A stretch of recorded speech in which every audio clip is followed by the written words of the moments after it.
Conversations That Matter is a partner program for the Center for Dialogue at Simon Fraser University. The production of this program is made possible thanks to the support of the following and viewers like you.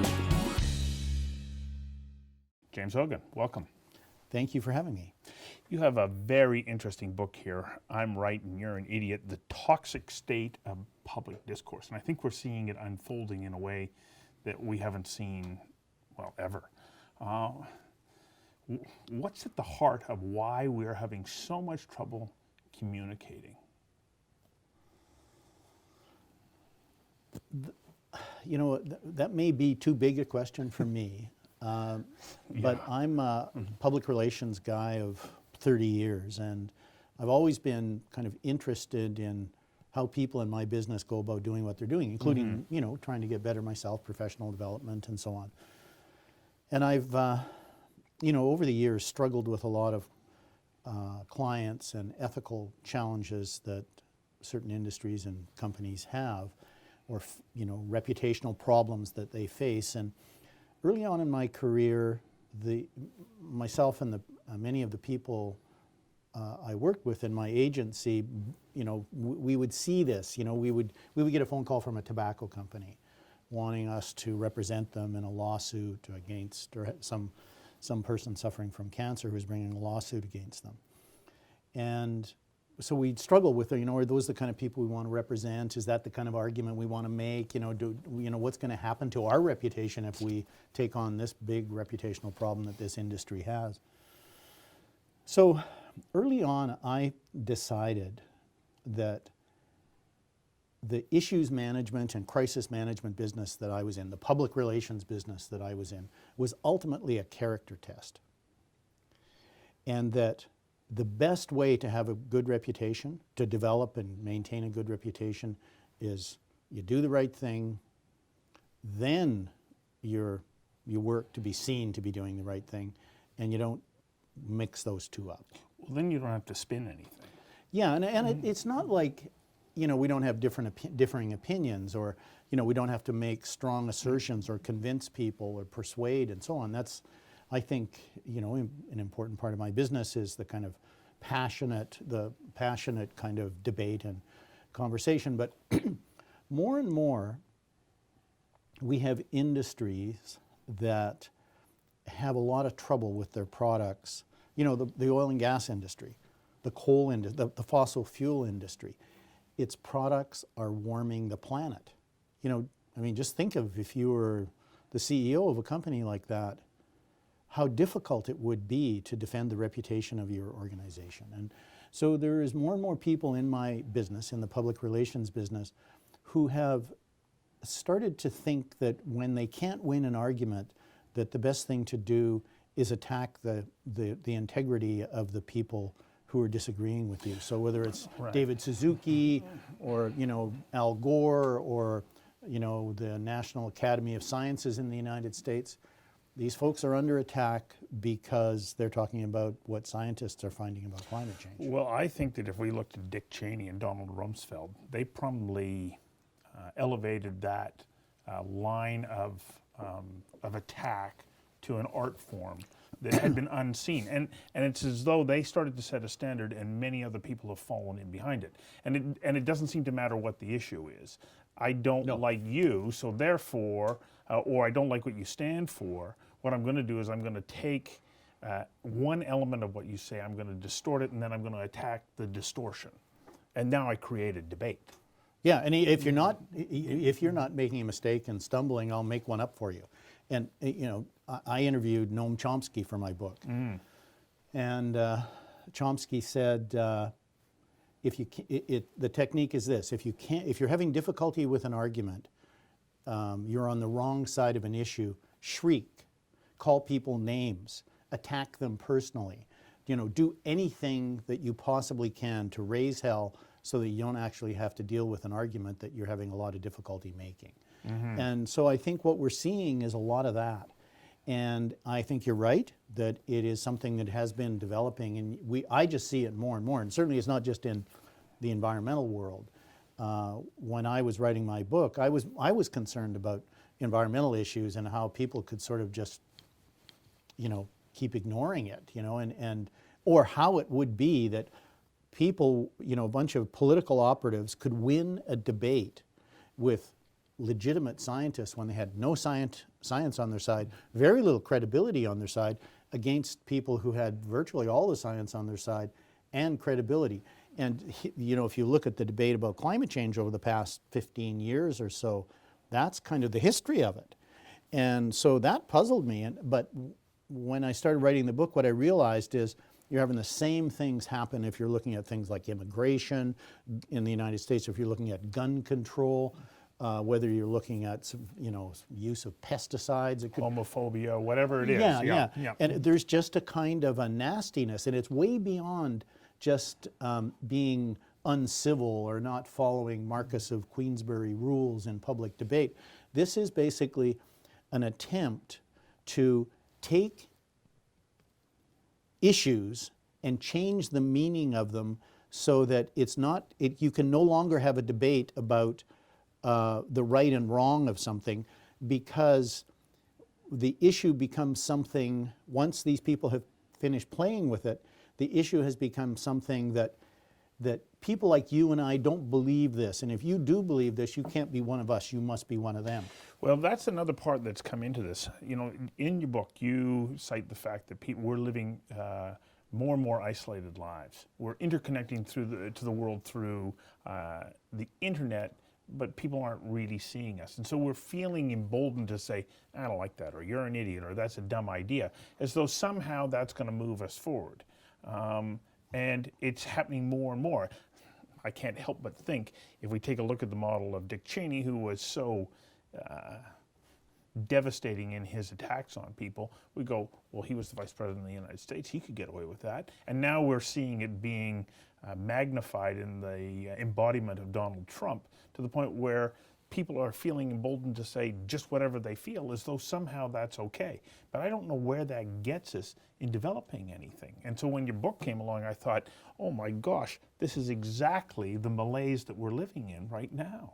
Yeah, that's right. And the problem, I think the problem is that when the general public looks at issues and what they see is extreme polarization, where it looks like you have people on both sides thinking the other side are idiots, or wrongdoers, evil, they become even more despairing about whether or not you can actually do something about these difficult problems that we face. And so I think that people who use these techniques to polarize issues and basically shut people's thinking down. So what happens, one of the guys I interviewed was a very interesting social psychologist and a moral psychologist named Jonathan Haidt. And he said that human beings are designed by evolution to unite into teams, to divide against other teams and be blinded from the truth. So what happens when you tribalize issues, then open-minded thinking shuts down. And it happens on both sides. It's not just the right, it's also the left. When somebody disagrees with our tribe or the beliefs of our community, we're very defensive about it. And the more we're attacked, the more we defend. And so a lot of what we see today is like that. You know, it may start with ad hominem attacks, but eventually you tribalize the issues. I mean, people who advocate, I think, you know, thank God for advocates, but there is a trap in advocacy, because even though you may have the facts on your side, you start to disagree with somebody, and maybe you do it in public, and then they start to disagree back with you. All of a sudden, it's not just that they're wrong, they become a wrongdoer. And then before you know it, after a while, it's you're David and they're Goliath. And you're attacking one another, right? That's right. It's a fight between good and evil, and defeating the person who's disagreeing with you and humiliating and steamrolling them becomes more important to you than the actual issue that you started. Because it becomes personal. Exactly. It's personal and it's emotional, and and these forces are just as powerful in human beings as Carol Tavris told me. She wrote a book called Mistakes Were Made But Not By Me. A really interesting social psychologist, and she said these forces of self-justification are every bit as powerful as thirst and hunger. And so you end up having these arguments that actually aren't about the evidence. They're not really a debate. And so all of this kind of bluster that you see is not, it's not like overdoing the debate. The debate's not even happening. We've actually eliminated, we don't even have the space anymore for the conversation or the debate. Right. You know, you were talking about how people separate into tribes and they stop being able to hear the truth. And I'm reminded of a quote from Nazi Germany about Hitler, who apparently had said, and it's terrifying to hear this, and to quote Hitler, "I lie to them because they want me to." That's right. We want to be misled. So because it reaffirms the belief system. And so, and I think it's particularly true when when what you believe is really false, because false beliefs, you have to be, it's like a full-time job to deny the information that is sort of invading your set of false beliefs. And so when you and your team, it's called motivated reasoning, where you're sort of selectively looking for information that just reinforces what it is that you already believe, that is a form of denial, where you're basically, you don't want to be open to being challenged, because people like to think of themselves as smart and good and above average, and not the kind of person who, would be the way what they're being accused of, right? And so there's strong kind of emotional and psychological responses that we're seeing at play here. So once people like me start to figure out a way that they can tribalize issues, you lose. The debate and the issue loses, and we all lose. Yeah.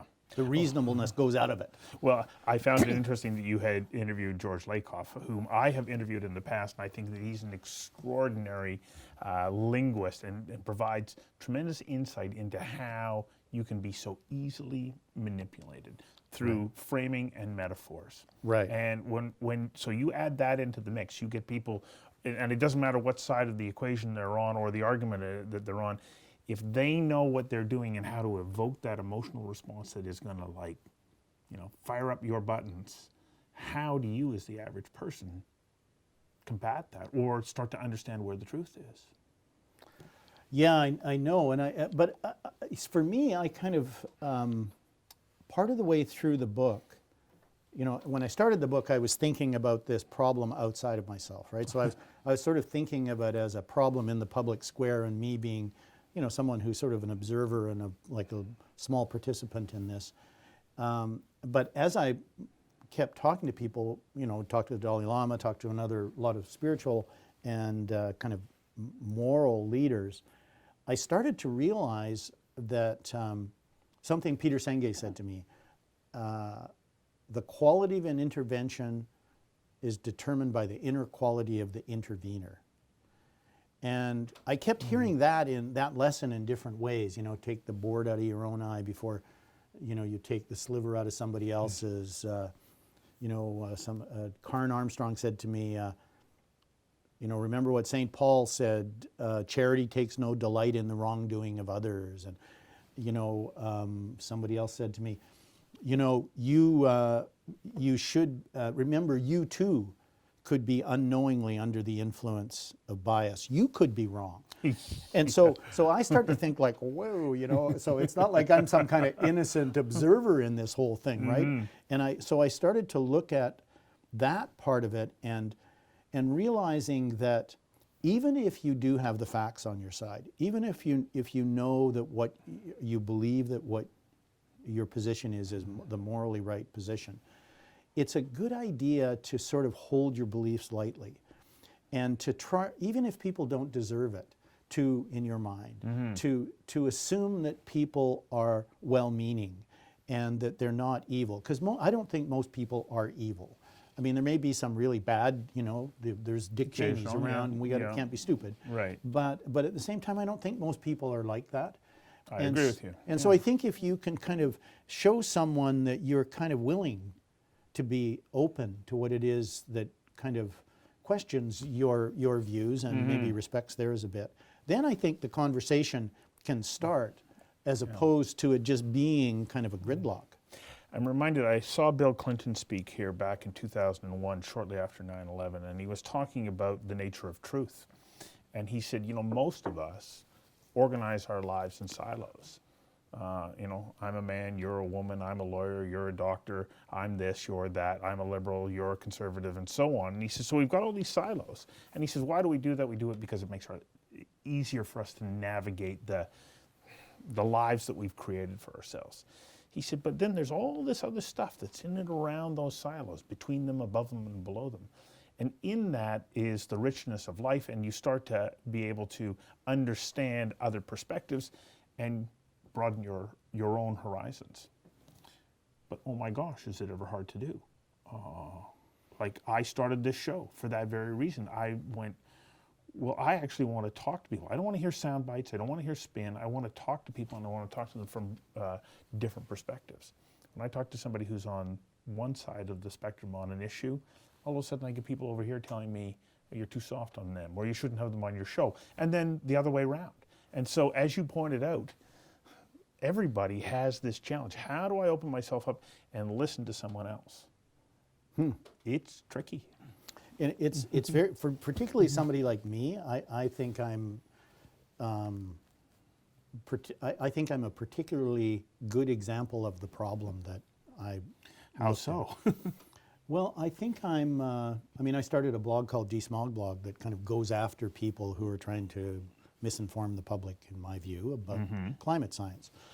Most people are not going to spend the amount of money and time that I've spent on that project, and you invest in it, right? And I think that, you know, my experience over the last little while has been really quite interesting because I've been doing all these radio shows in the States. So I'll sit at home in my office in Salt Spring, and I'll be on the show waiting to be interviewed.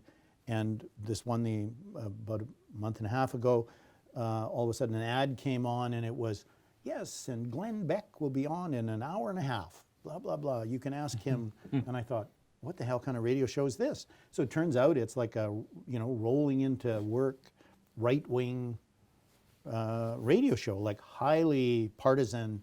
And I thought, whoa, this is probably not going to go very well for me. And so these two guys just peppering me with these questions. And we got along fantastic because they agreed that we have basically polluted the public square to the point where you can't have a healthy debate. Yeah. And so I thought, wow, that's a huge step forward. For me, it was like a big lesson, you know, that it's not just the, you know, people, you know, I don't consider myself a left of center person. I'm concerned about environmental issues, so people assume I am. But I mean, I've been a corporate PR guy for far longer than I've been on the board of the David Suzuki Foundation. And so, you know, maybe I'm a little bit more open to right-wing type of ideas. But I think that spending time with people that you really disagree with, deeply disagree with, is probably a thing we should be looking for.